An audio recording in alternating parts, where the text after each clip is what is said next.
Salam sejahtera Malaysia, denyut nadi suara rakyat bergema di channel ini. Jangan lupa tekan butang subscribe, like dan share. Malaysia kita punya, cintai Malaysiaku, kita jaga kita.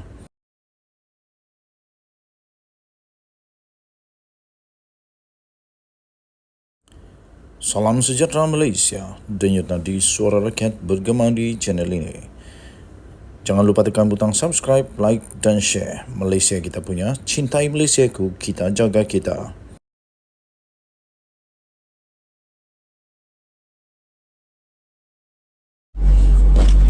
Salam sejahtera Malaysia, denyut nadi suara rakyat bergema di channel ini. Sekali lagi, nasib baik Haraka Daily. Haraka Daily nasib baik dia tarik balik. Kenyataannya. Kalau tidak, kena saman lagi.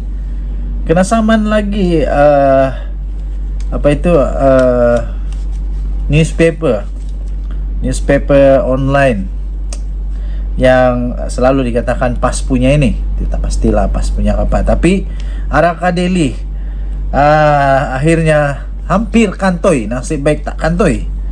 Nasib baik Haraka Daily memohon maaf kerana telah mendakwa Razali penasihat khas Lim Guan Eng.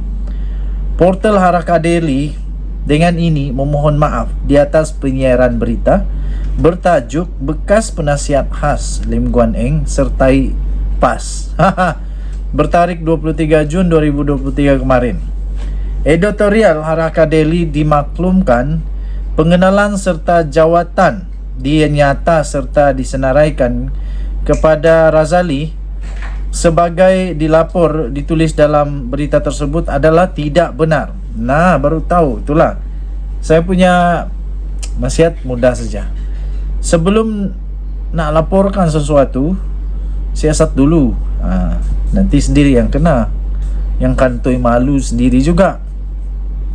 Editorial Haraka Daily hanya menggunakan rekod sedia ada dan tidak mengemaskini kesahihan berkenaan. Dari makluman telah dikemukakan pihak DAP pada tahun 2016 mengenai status jawatan tersebut. Betul kan ini? Oleh itu Haraka Daily merasa kesal di atas kecuaian ini dan dengan setulus hati memohon maaf kepada pengerusi DAP Lim Guan Eng dan pihak-pihak lain yang berkaitan serta menarik balik penyiaran tersebut. Okey. Ini menjadi satu topik perbualan yang sangat besar sekarang di media sosial.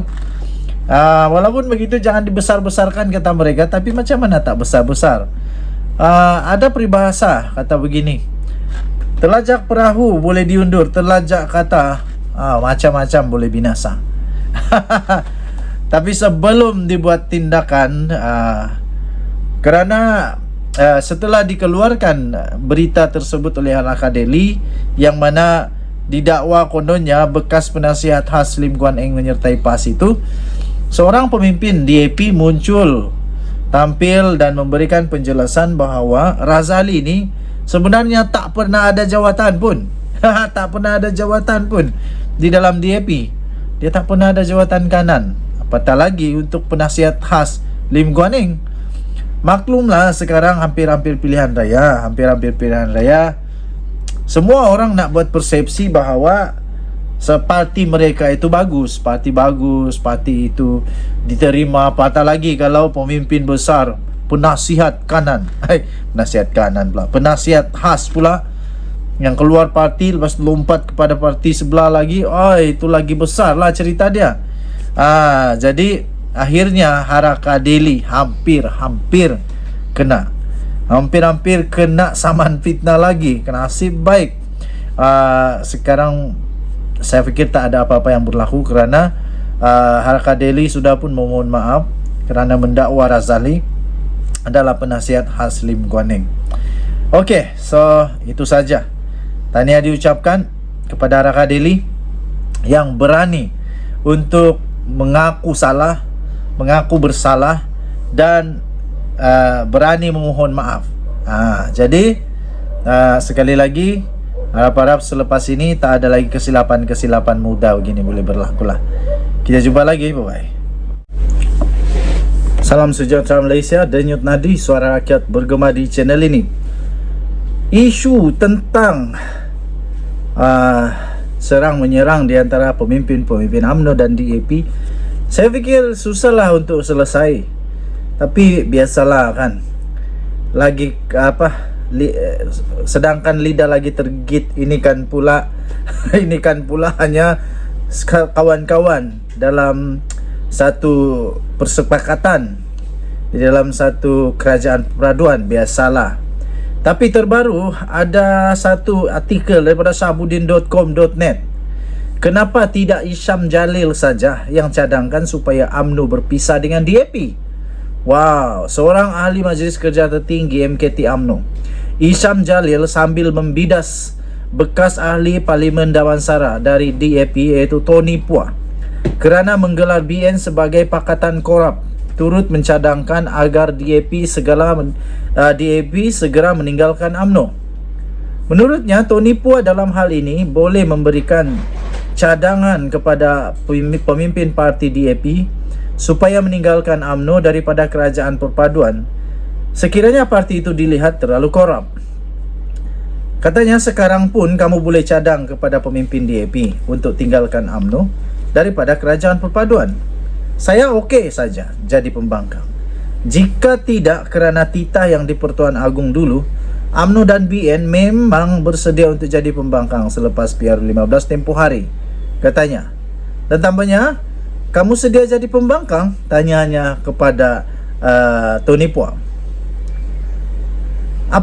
Apalah punca pemikiran pemimpin UMNO yang seorang ni, kata artikel ini. Kalau benar kamu okey jadi pembangkang, kenapa mesti menyarankan agar DAP yang meninggalkan UMNO? Bukankah kamu salah seorang ahli MT UMNO? Kenapa tidak cadangkan saja kepada UMNO agar keluar dari kerajaan perpaduan dan memisahkan diri daripada DAP jika terguris hati dengan teguran Tony Puah itu? Mengapa pula Tony Puah yang mencadangkan kepada DAP agar meninggalkan UMNO? Lagi pula, Tony Puah bukan berada dalam barisan kepimpinan tertinggi DAP, jadi tiada saluran untuk dia berbuat demikian. Kamu yang ada saluran, buatlah jika benar-benar sedia sangat mau jadi pembangkang. Dan jangan tanya DAP sama ada okey atau tidak jadi pembangkang. Parti itu memang sejak sekian lama, parti itu sudah sekian lama pun memang jadi pembangkang pun. Tapi tanya UMNO dan Zahid Hamidi dulu, benar-benar okey atau tidak jadi pembangkang? Satu saja perkara yang saya sokong betul dalam artikel ini ialah nak persoalkan DAP jadi pembangkang. Memang dari dulu pembangkang pun, baru saja pun mereka ini jadi kerajaan. Dan ketika jadi pembangkang, memang tak boleh dinafikan mereka pembangkang yang cukup bagus, sangat-sangat bagus, dapat membuat semak dan imbang yang sempurna untuk Malaysia. Kemudian nak tanya sedia untuk jadi pembangkang atau tidak? Tapi UMNO sediakah jadi pembangkang? Selama ini bila dia jadi pembangkang, apa yang UMNO buat selain daripada nak jadi kerajaan betul? Itu kan. Jadi kita harap-harap berdamailah UMNO dengan DAP ini. Harap-haraplah. Walaupun sukar, walaupun hampir tak ada harapan, tapi cubalah. Untuk kebaikan rakyat Malaysia, kita hasilkan satu politik yang stabil di Malaysia. Denyut Nadi, suara rakyat bergema di channel ini. Bye-bye. Salam sejahtera Malaysia, Denyut Nadi, suara rakyat bergema di channel ini. Jangan lupa tekan butang subscribe, like dan share. Malaysia kita punya, cintai Malaysiaku, kita jaga kita.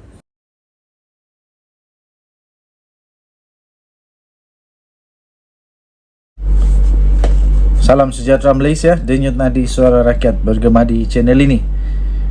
Akhirnya setelah lama menyepi, tak banyak bersuara sangat, akhirnya muda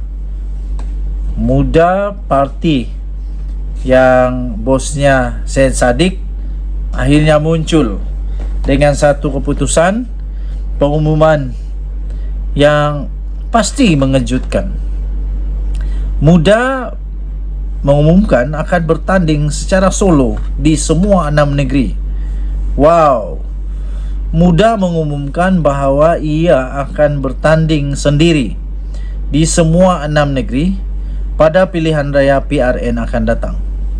Presidennya iaitu Syed Saddiq Syed Abdul Rahman menjelaskan bahawa mereka beranggapan dua blok politik sedia ada tidak mencukupi. Katanya muda akan bertanding dalam PRN menggunakan kekuatan parti politik sendiri, kata Syed Saddiq pada satu sidang media di Petaling Jaya pada hari ini. Pada Oktober yang lalu, muda menyertai Pakatan Pilihan Raya dengan Pakatan Harapan untuk pilihan raya umum ke-15.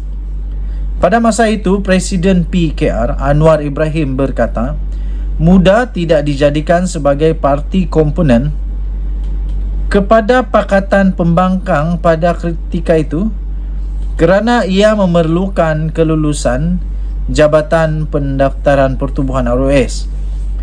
Sebelum itu, parti itu turut telah bekerjasama dengan DAP dan Amanah untuk pilihan negeri Johor pada 2022. Ketika disoal sama ada pergeseran dengan PH, ada kaitan dengan rundingan peruntukan kerusi, Syed Saddiq menafikan perbincangan seumpama itu berlaku antara gabungan itu dan muda. Katanya, sebab itu muda membuat pendirian untuk fokus kepada politik baru. Katanya, tiada guna kita diberi kerusi atau jawatan dalam kerajaan atau jawatan selepas pilihan raya negeri, tetapi kemudian perjuangan rakyat dilupakan, tambahnya. Syed Saddiq mengecam bekas sekutu mereka yang menurutnya mengingkari janji pilihan raya apabila memegang kuasa dengan menyatakan bahawa jika mereka mengekalkan mandat yang dicadangkan, muda tidak perlu bertanding dalam PRN. Dia menjelaskan bahawa politik baru yang dibawa oleh muda akan melangkaui parti dan akan berkisar kepada keperluan dan prinsip rakyat. Sementara itu, Syed Saddiq mendedahkan pengarah dan timbalan pengarah parti masing-masing iaitu Ketua Penerangan Lukman Long dan Exco Pusat Aini Hazikah. Dia juga berkata bahawa kempen politik muda terutamanya akan bersifat maya, seperti menganjurkan siaran langsung dan sesi town hall dalam talian di media sosial. Bagaimanapun, tambah Syed Saddiq, masih ada usaha kempen di semua 6 negeri, iaitu di luar bandar tanpa sambungan internet. Syed Saddiq juga mengelak daripada mendedahkan status rundingan peruntukan kerusi dengan parti dengan menyebut butiran ini akan diumumkan secara berperingkat semasa tempo kempen mereka. Denyut nadi suara rakyat bergema di channel ini. Jangan lupa tekan butang subscribe, like dan share. Malaysia kita punya. Cintai Malaysiaku, kita jaga kita. Bye-bye. Salam sejahtera Malaysia. Denyut nadi suara rakyat bergema di channel ini. Sekali lagi, nasib baik Harakah Delhi. Harakah Delhi nasib baik dia tarik balik. Dia tarik balik kenyataannya. Kalau tidak, kena saman lagi. Kena saman lagi newspaper online yang selalu dikatakan PAS punya ini. Tidak pastilah PAS punya apa, tapi Harakah Delhi akhirnya hampir kantoi. Nasib baik tak kantoi. Nasib baik Harakah Delhi memohon maaf kerana telah mendakwa Razali penasihat khas Lim Guan Eng. Portal Harakah Delhi dengan ini memohon maaf di atas penyiaran berita bertajuk bekas penasihat khas Lim Guan Eng sertai PAS bertarikh 23 Jun 2023 kemarin. Editorial Harakah Delhi dimaklumkan pengenalan serta jawatan dia nyata serta disenaraikan kepada Razali sebagai ditulis dalam berita tersebut adalah tidak benar. Nah, baru tahu, itulah. Saya punya nasihat mudah saja. Sebelum nak laporkan sesuatu, siasat dulu. Nanti sendiri yang kena, yang kantoi malu sendiri juga. Editorial Harakah Daily hanya menggunakan rekod sedia ada dan tidak mengemas kini kesahihan berkenaan. Dari makluman telah dikemukakan pihak DAP pada tahun 2016 mengenai status jawatan tersebut. Betul kan ini? Oleh itu Harakah Daily merasa kesal di atas kecuaian ini dan dengan setulus hati memohon maaf kepada pengerusi DAP Lim Guan Eng dan pihak-pihak lain yang berkaitan serta menarik balik penyiaran tersebut. Okey, ini menjadi satu topik perbualan yang sangat besar sekarang di media sosial. Walaupun begitu jangan dibesar-besarkan kata mereka, tapi macam mana tak besar-besar? Ada peribahasa kata begini, telajak perahu boleh diundur, telajak kata macam-macam boleh binasa. Tapi sebelum dibuat tindakan, kerana setelah dikeluarkan berita tersebut oleh Harakah Daily yang mana didakwa kononnya bekas penasihat khas Lim Guan Eng menyertai PAS itu, seorang pemimpin DAP muncul tampil dan memberikan penjelasan bahawa Razali ini sebenarnya tak pernah ada jawatan pun. Tak pernah ada jawatan pun di dalam DAP. Dia tak pernah ada jawatan kanan, apatah lagi untuk penasihat khas Lim Guan Eng. Maklumlah sekarang hampir-hampir pilihan raya, semua orang nak buat persepsi bahawa separti mereka itu bagus, parti itu diterima, apatah lagi kalau pemimpin besar, penasihat kanan, penasihat khas pula yang keluar parti lepas lompat kepada parti sebelah lagi, itu lagi besar lah cerita dia. Jadi akhirnya Harakah Daily hampir kena saman fitnah lagi. Nasib baik sekarang saya fikir tak ada apa-apa yang berlaku kerana Harakah Daily sudah pun memohon maaf kerana mendakwa Razali adalah penasihat khas Lim Guan Eng. Okey, so itu saja. Tahniah diucapkan kepada Harakah Daily yang berani untuk mengaku salah, mengaku bersalah dan berani memohon maaf. Jadi sekali lagi harap-harap selepas ini tak ada lagi kesilapan mudah begini boleh berlaku lah. Kita jumpa lagi, bye-bye. Salam sejahtera Malaysia. Denyut nadi suara rakyat bergema di channel ini. Jangan lupa tekan butang subscribe, like dan share. Malaysia kita punya, cintai Malaysiaku, kita jaga kita.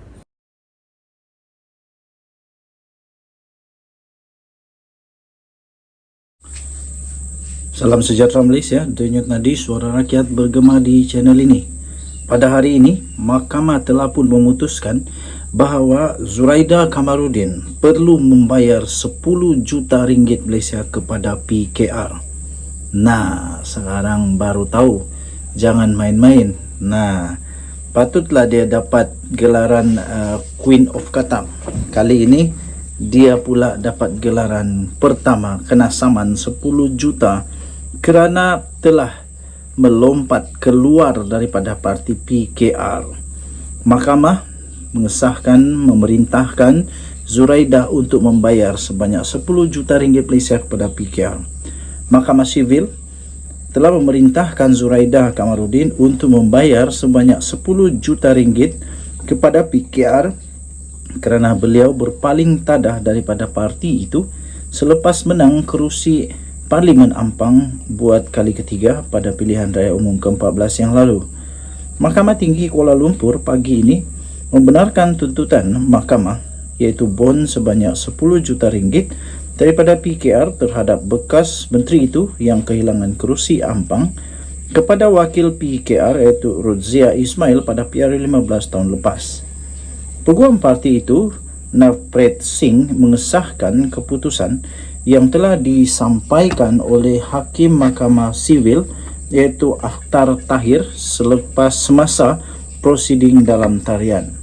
Kata kenyataan itu, mahkamah membenarkan tuntutan plaintiff yang meminta supaya defendant untuk membayar sebanyak 10 juta ringgit Malaysia kepada pihak di bawah bon itu, katanya. Tambahnya lagi, mahkamah mendapati bon itu adalah kontrak yang sah dan mengikat. Mahkamah berpandangan bahawa 10 juta ringgit Malaysia itu bukan tidak seimbang, tetapi jumlah yang munasabah untuk bertindak sebagai sekatan bagi menghalang ahli parti daripada bertindak bertentangan dengan kepentingan parti, dan bahawa jumlah yang kurang tidak akan menjadi penghalang, katanya. Kos RM50,000 juga diberikan memihak kepada plaintiff, kata Navpret kepada media. Semasa perbicaraan penuh tindakan sivil itu pada 29 Mac yang lalu, Setiausaha Agung PKR yang juga sekarang ini adalah Menteri Dalam Negeri, Saifuddin Nasution Ismail, memberi keterangan bahawa Zuraida menang kerusi Ampang kerana beliau bertanding di bawah panji parti dan bukannya di atas kekuatan sendiri. Di mahkamah perbicaraan pada 30 Mac, Zuraida memberi keterangan bahawa dia tidak mengetahui butiran bon sebanyak 10 juta ringgit itu dan mendakwa dia dipaksa menandatanganinya sebelum bertanding di kawasan parlimen itu. Zuraida merupakan bekas naib Presiden PKR yang kemudiannya menyertai Bersatu dan selepas itu menyertai Parti Bangsa Malaysia PBM, serta kini terlibat dalam pertikaian dengan Presiden PBM iaitu Larry Sang. Denyut nadi suara rakyat bergema di channel ini. Nampaknya bankrupt lah poket Zuraida Kamarudin sekarang ini. Itulah selalu orang kata apa, karma is real, dan kadang-kadang karma itu segera, kadang-kadang lambat, dan kadang-kadang juga karma hanya tiba bila nanti kiamat. Kita tunggu nanti apa berita seterusnya yang akan menyusul, apa pula yang akan dilakukan oleh Zuraida. Adakah dia akan merayu sehingga ke Mahkamah Persekutuan? Kita nantikan. Bye-bye. Salam sejahtera Malaysia, denyut nadi suara rakyat bergema di channel ini. Rupa-rupanya ada satu isu yang sedang panas sekarang ini, di mana ada cabar-mencabar supaya UMNO keluar dari Barisan Nasional. Wow! Sekiranya UMNO keluar dari Barisan Nasional, saya fikir ada beberapa parti yang terus akan menjadi terkapai-kapai. MIC contohnya, MCA pun terkapai-kapai, dan beberapa lagi komponen dalam Barisan Nasional pasti terkapai-kapai kerana amat memerlukan bantuan daripada UMNO. Walaupun begitu, di malaysiakini.com baru saja diterbitkan lebih kurang 15 minit yang lalu, MIC cabar Lokman untuk bawa resolusi keluarkan UMNO dari Barisan Nasional. MIC mencabar ahli Majlis Kerja Tertinggi UMNO, MKT UMNO, iaitu Lokman Nur Adam, untuk membawa resolusi untuk mengeluarkan parti komponen itu daripada gabungan Barisan Nasional. Wow, ini memang nada marah. Nada marah daripada MIC nampaknya. Ketua Penerangan MIC rasanya dah tak sabar, tak boleh tahan dengan Lokman Nur Adam ini. Sehingga Ketua Penerangan MIC Artina Lan membuat cabaran sedemikian susulan satu kenyataan daripada Lokman Nur Adam bahawa UMNO tidak perlu melayan layanan istimewa kepada MCA dan MIC yang tidak mampu menarik sokongan China dan India. Sehingga beliau berkata, jika berat sangatlah beban untuk memikul MIC, berbincanglah dengan Presiden UMNO Ahmad Zahid Hamidi dan bawakan satu resolusi untuk mengeluarkan MIC daripada UMNO. Jangan hanya untuk mendapat perhatian murahan Lokman ingin mengeluarkan kenyataan sinis, katanya. Ini sebenarnya nak keluarkan MIC kan, nak keluarkan UMNO daripada BN. Tajuknya daripada Malaysia Kini ini, MIC cabar Lokman bawa resolusi keluarkan UMNO dari BN. Tapi dalam perenggan ini dia kata, jika berat sangatlah beban untuk memikul MIC, berbincanglah dengan Presiden UMNO Ahmad Zahid Hamidi dan bawakan satu resolusi untuk mengeluarkan MIC dari BN. mana satu yang betul ni, MIC keluarkah BN ataupun UMNO, ataupun tak pastilah, nanti kita tengoklah laporan seterusnya. Jangan hanya untuk mendapat perhatian murahan, kata Luqman ingin mengeluarkan kenyataan sinis. Beliau sendiri tidak mampu untuk menang dalam pilihan raya yang ditandinginya, ingin pula mengata orang lain, katanya. Dia berkata demikian ketika mengulas wawancara Luqman dengan sebuah portal yang mengatakan MCA dan MIC perlu membuktikan mempunyai sokongan pengundi bukan Melayu untuk bertanding dalam pilihan raya negeri PRN. Tetapi sampai bila kita nak pikul biawak tu? Wah, ini kata siapa ni? Kalau kita ada sahabat yang setia, tak ada masalah. Selama mereka ini kalah 2008 sehingga 2018, mereka tetap menjadi menteri walaupun mereka tak ada kerusi, katanya. Tetapi mereka mengkhianati kita. Kita perlu fikir juga bahawa perlu rakan kongsi yang boleh sama-sama saling menyumbang, katanya. Kata Luqman Nur Adam lagi, takkan kita saja sumbang kepada mereka dan mereka tidak menyumbang, kata Luqman dalam wawancara itu.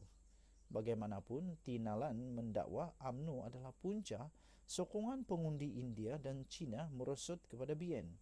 Sehinggalah pada tahun 2007, kami telah menyumbang dengan penuh kepada BN sehingga tindakan beberapa pemimpin UMNO yang telah mengguris sentimen masyarakat India, katanya. Tambahnya lagi, MIC dilabelkan sebagai hamba UMNO dan parti itu juga tidak mengambil apa-apa tindakan untuk memperbetulkan keadaan sehingga Najib Razak menjadi Perdana Menteri, katanya. Katanya lagi, MIC tidak terkejut dengan kenyataan Luqman yang didakwa sebagai katak politik.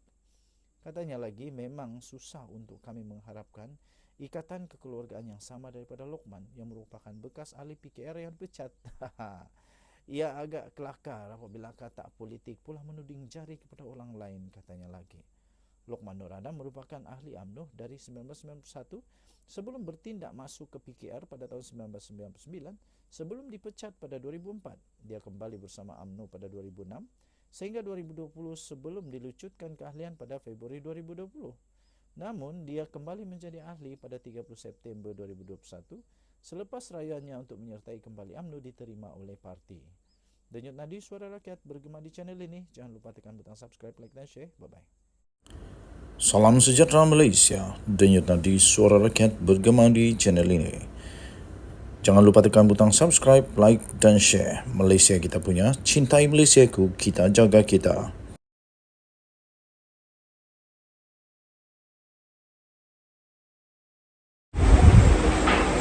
Salam sejahtera Malaysia, denyut nadi suara rakyat bergema di channel ini. Timbul satu persoalan, adakah Khairy Jamaluddin akan dilantik menjadi menteri di dalam kabinet ini? Ataupun beliau akan diberikan satu jawatan yang sama taraf, sama tinggi nilainya, sama gajinya dengan menteri penuh? Itu kerana pertemuan beliau dengan pakar-pakar politik negara Malaysia, pakar-pakar ekonomi negara Malaysia, yang mana Khairy Jamaluddin ini bukanlah seorang pakar ekonomi, tetapi beliau tetap dipanggil. Sebab itu sekarang menjadi buah mulut, tanda tanya, dan juga menjadi satu yang heboh di seluruh Malaysia. Adakah Khairy Jamaluddin akan ditawarkan bakal menjadi menteri di dalam kabinet ini?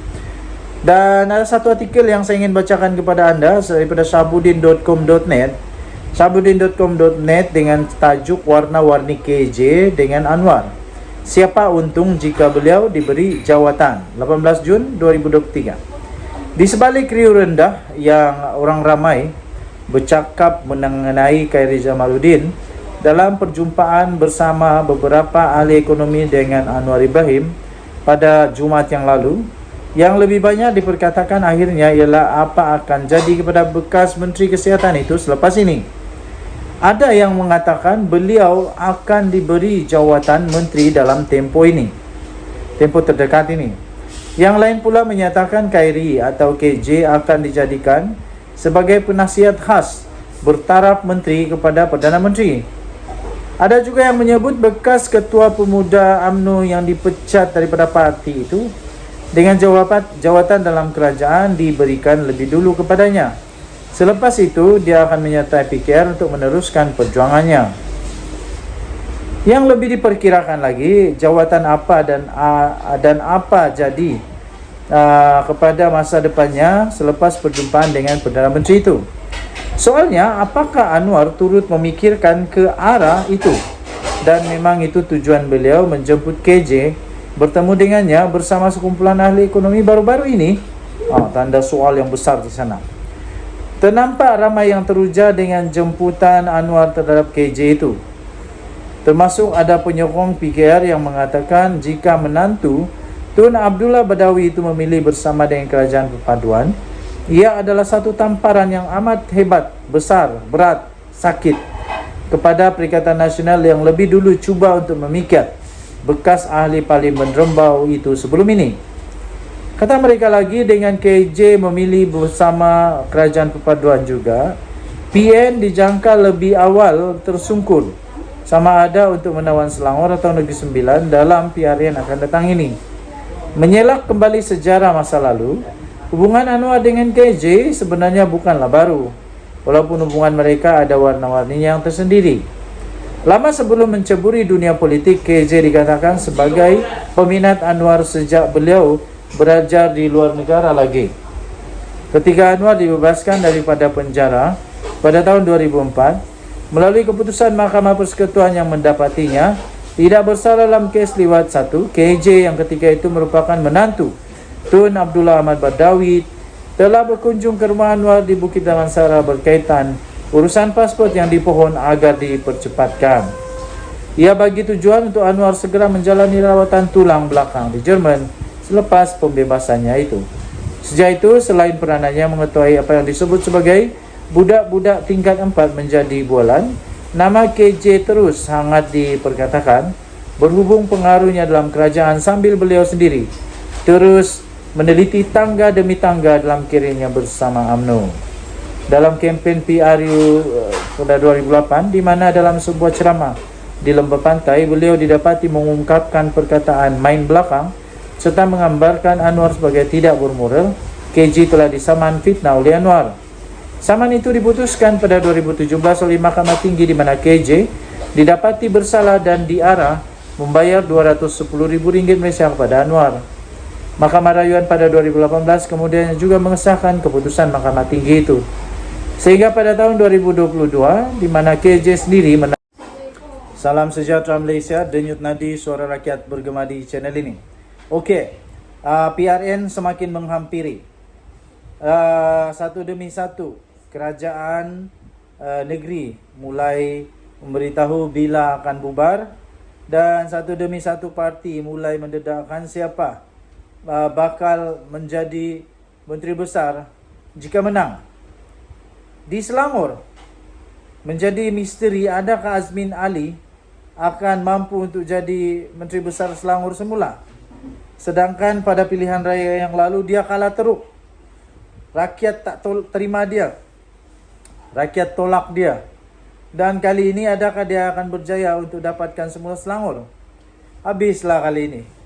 Kerana Muhyiddin memberikan